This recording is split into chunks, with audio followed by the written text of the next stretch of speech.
Well, if everything I've told you so far is true, and by the way, let's go back to the point on the last video. Don't believe a word I'm saying. Go and do your own due diligence on this. Go and do your own research on this. But just for the sake of the exercise, hypothetically, if everything I've told you up to this point is true, why don't more people challenge the information given to them, especially when they know deep down inside that it's possibly wrong or incorrect?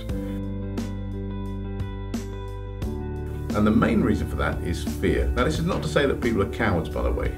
Far from it. We as human beings are genetically predisposed to fear. And let me give you an example, and this is some research done by Lieutenant Colonel Dave Brosnan. If I walked into a room full of people and I had a live snake and I threw that snake into the room full of people, roughly 15% of the people in that room will have a phobic reaction to that snake.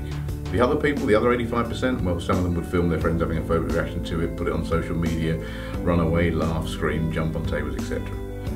But when a human being experiences conflict with another human being, there's an 85% chance that they will have a phobic reaction to conflict. And that is a major factor, and that's why we don't like upsetting our peers.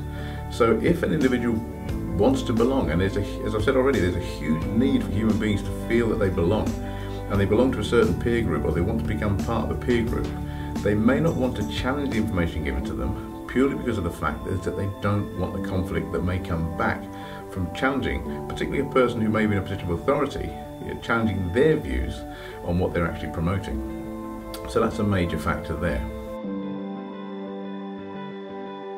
But the fact of the matter is that more people need to step up to the plate. We need to be challenging information that we know to be wrong. Just because someone is academically qualified doesn't mean that they're occupationally competent. And we see this all over the place. And my good friend and brother, John Stedman, always said this, and this has stuck with me all the years I've known him and more, and it's been a guiding mantra for me. He always said, do the right thing because it's the right thing to do. And that's enough for me. We need to be challenging wrong information coming from certain sources. And we've done it successfully, and we're a thorn in many people's sides, as I'm sure some of you already know. But we have to do this, and this is what I urge you to do. And it needs to start with you. You need to start looking at yourself, because every one of you out there has the ability to be successful. Every one of you out there has the ability to do whatever you want to do in life. But you've probably been told things about you from other people that you believe to be true that's not true. You may have been told that you'll never succeed. You may have been told that people like you are not meant to have success in a particular field. You're not good enough, you're not clever enough, you're not beautiful enough, whatever it is. Someone else has imposed that on you, and it's not true. That's someone else's ideology.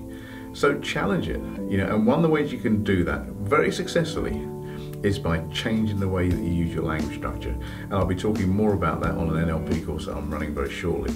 But by changing your language structure, you can actually change the way your brain is programmed. And that's a powerful, powerful control tool. But I'll talk more about that later on.